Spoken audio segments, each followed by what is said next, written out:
to run the new Alberta. They would beg to negotiate a new deal. The system could not be fixed. Responsibility isn't something you outsource. Alberta could be the new America.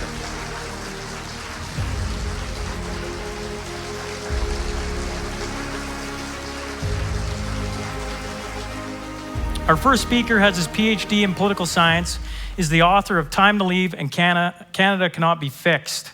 He argues the status quo is unsustainable. Reform is blocked, Alberta's voice is ignored. Please welcome Dr. Michael Wagner.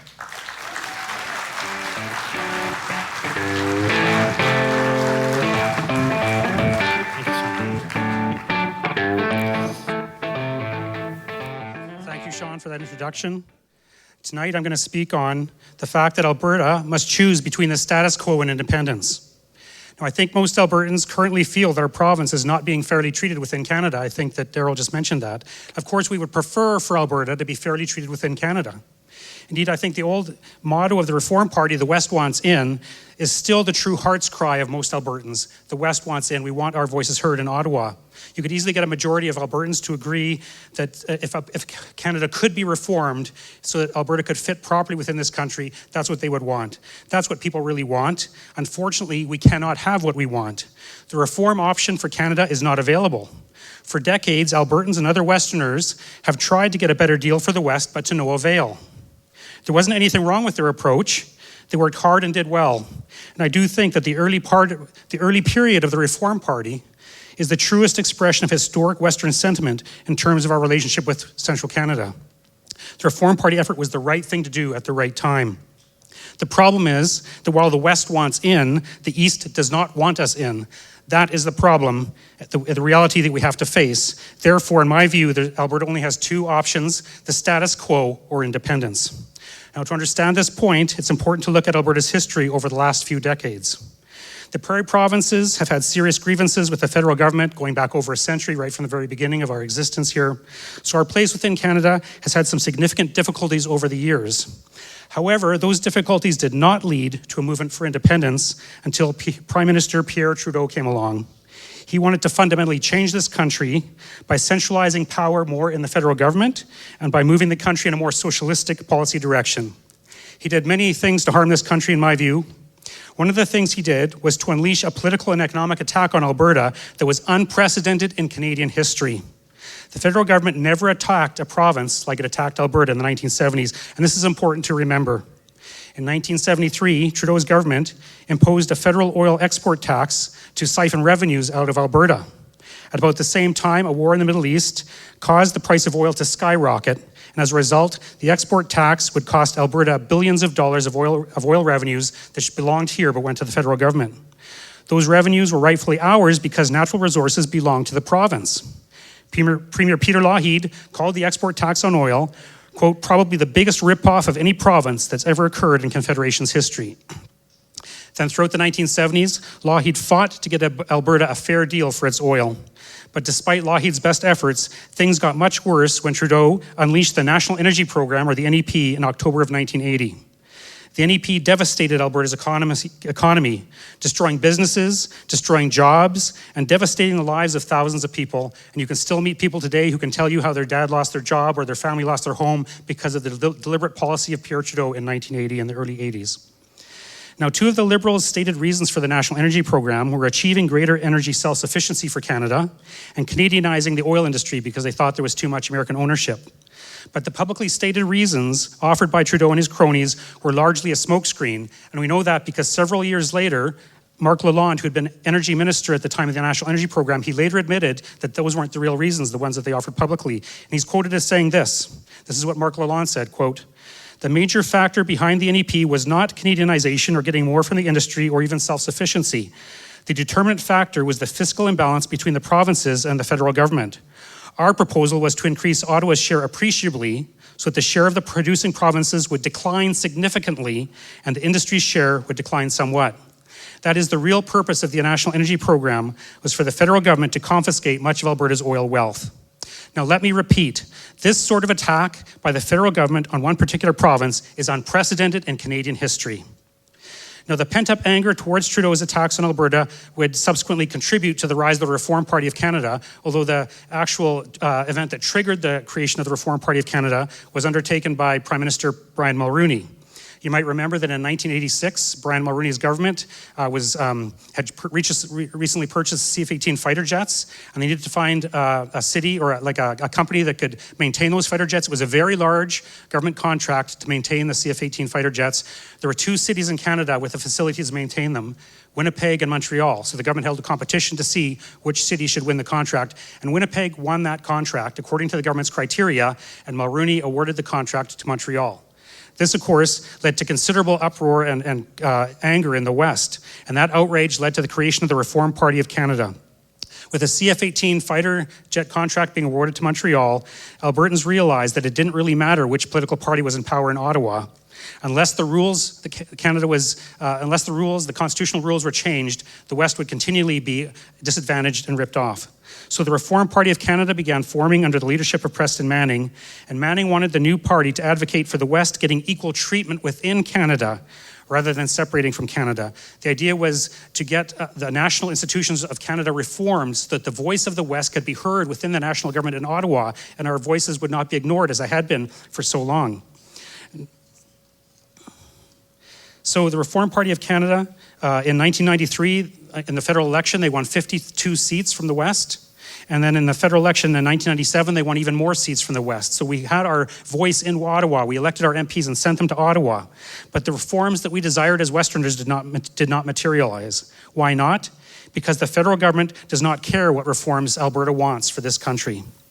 Academics Roger Gibbons and Lolene Berdahl explain Central Canada's attitude towards the Reform Party this way. I'm going to quote from these academics, Roger Gibbons and Lolene Berdahl. This is what they said, quote, "The Reform Party's clarion call that the West wants in was widely derided outside the West as narrow regionalism unsuitable to a truly national party. Indeed, the party system has helped to define regional in the case of the West, and the West alone as somewhat antithetical to national. Parties based largely in Ontario and Quebec are self-defined as national, a definition generally accepted by the media and the elite political discourse. Parties based largely in the West are defined and defined successfully by their opponents and the media as regional.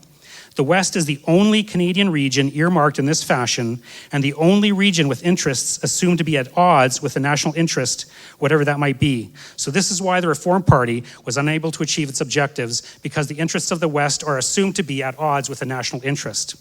Now, besides the Reform Party, the West expended considerable efforts trying to achieve Senate reform. During the conflict between Alberta and Pierre Trudeau in the 1970s, our Premier, Peter Lougheed, created a Citizens Advisory Committee on the Constitution to make recommendations to the provincial government about how Canada could be reformed. One of the members of that committee was Jean Deas, a University of Calgary professor of law, constitutional law, and he convinced the rest of the committee that the way to improve Canada was to change the Senate. If we made the Senate elected, because our Senate still is not elected, it's appointed by the Prime Minister, if we had elected senators with an equal number of senators from each province, that would be the kind of reform in our national institutions where the Western provinces could be properly represented. So because of that committee's work and Jean Deas, Senate reform became a priority of the Alberta government. Then in 1981, the Canada West Foundation published a significant proposal for Senate reform entitled Regional Representation, the Canadian Partnership. It was written by 3 people, one of whom was Senator Ernest Manning.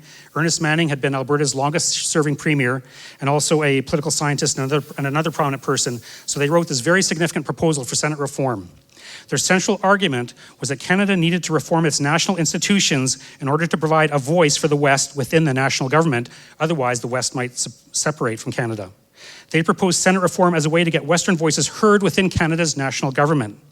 Subsequently, in 1983, an Alberta Committee for an Elected Senate was created to promote this idea. It was headed by a guy named Burt Brown, who was a very well-known Senate reform activist. It was also at this time when Ted Byfield of the Alberta Report magazine invented the term Triple E to describe a particular form of Senate reform that would be very beneficial for the West. And so the Alberta Committee for an Elected Senate, its ideas became more popular outside of Alberta, so it was changed to the Canadian Committee for Triple E Senate. So the idea of the Triple E Senate would enable the Senate to properly represent provincial interests. The Triple E's stood for, number one, there'd be an equal number of senators from each province. Number 2, the senators would be elected. And 3, they'd have effective powers to block the House of Commons. So a Triple-E Senate along those lines would give the West representation within the national government, and we would not feel that we're being ignored all the time. Now, the Alberta Progressive Conservative Party, which of course at that time was the governing party, endorsed the Triple-E Senate proposal at a 1984 convention. Then in March 1985, the Alberta government's Special Select Committee on Senate Reform also endorsed the Triple-E Senate proposal and recommended that the Alberta government endorse it. A few months later, Don Getty became premier. He too personally endorsed, and on behalf of the Alberta government, the idea of the Triple-E Senate as a reform that Canada needed. And then in 1988, he created a Senate Reform Task Force to promote the Triple-E Senate idea right across Canada to the other provinces. Then in October of 1989, Alberta held Canada's very first Senate candidate election. For the very first time in Canada, there was an election for senators, and the person who won that was Stan Waters of the Reform Party, and Brian Mulroney actually did appoint him to the Senate. So that was the very first time in Canadian history there was an elected senator. Now, despite the best efforts of Alberta government and the Reform Party, Senate reform then stalled. However, there was one more chance at Senate reform. After the Reform Party was transformed into the Canadian Alliance, one of the original reformers, Stephen Harper, became leader of the Canadian Alliance. Then in 2003, he led the Canadian Alliance to join the Progressive Conservative Party of Canada to form the new Conservative Party of Canada. Stephen Harper was the leader of that party, and of course in 2006, he was elected as Prime Minister. Now, after winning the 2006 election, Harper aggressively pursued Senate reform using the powers at his disposal as Prime Minister. In May of 2006, Harper's government introduced a Senate reform bill into the Senate itself, and Harper testified to the Senate committee studying that bill, and that's very unusual for a Prime Minister to testify before a Senate committee, but it shows how strongly Stephen Harper actually believed in Senate reform. Then a few months later, his government also introduced a Senate reform bill into the House of Commons that would have authorized consultative elections for senators in Canada. That's the same kind of thing that Alberta's been doing, where we'd have elections for senators, and they were consultative because the Prime Minister would not be under obligation to appoint the senators who were elected, but there would be pressure on him to do so, and a number of Alberta senators in recent years were elected through these consultative elections. So that's what one of Harper's bills was trying to achieve. Now, these bills that I just mentioned, they both died, but Harper would reintroduce the bills into the Senate and into the House of Commons to try and keep the Senate reform movement going. So during his first 7 years in office, 3 such bills were introduced into the Senate and 5 were introduced in the House of Commons. This just shows how hard Stephen Harper was trying to push the Senate reform idea.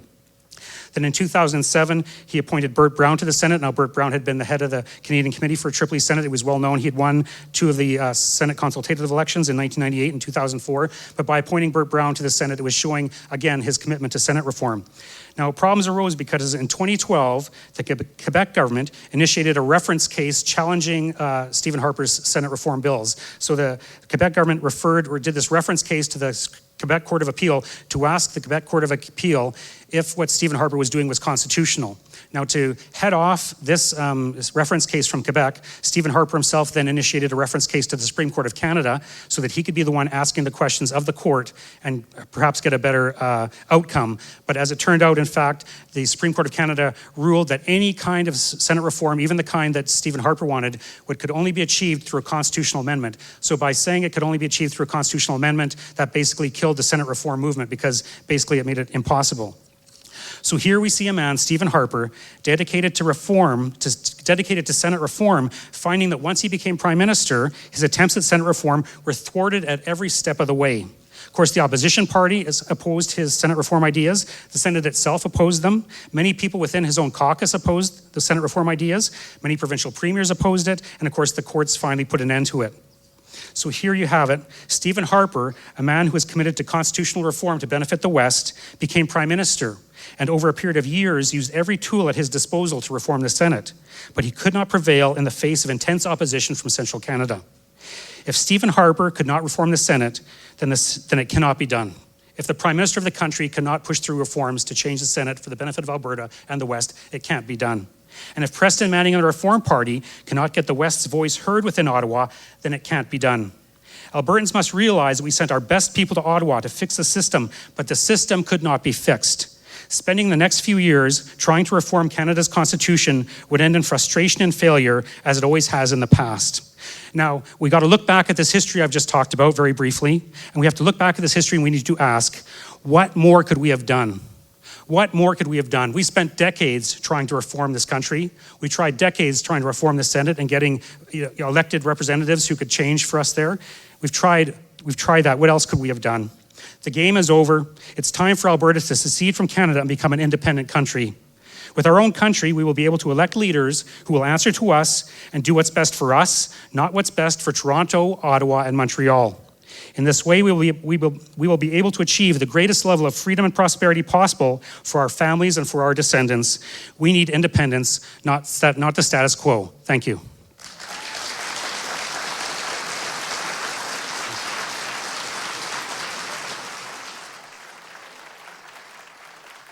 We sent our best people to Ottawa to fix the system, but the system could not be fixed. They will beg to come sit at our table to negotiate a new deal. And that is the way we're going to run the new Alberta. Yet successive governments, blue or orange, have not done them. About $1 billion a week on interest payments on the national debt. It was inserted to bring about a technocratic overhaul of our government. We're actually all on the same page for now in trying to pursue the same policies that will improve fairness for Alberta. Responsibility isn't something you outsource. And complete control of our own destiny here in Alberta. They don't want to make change now, but they know that they can. Alberta could be the new America.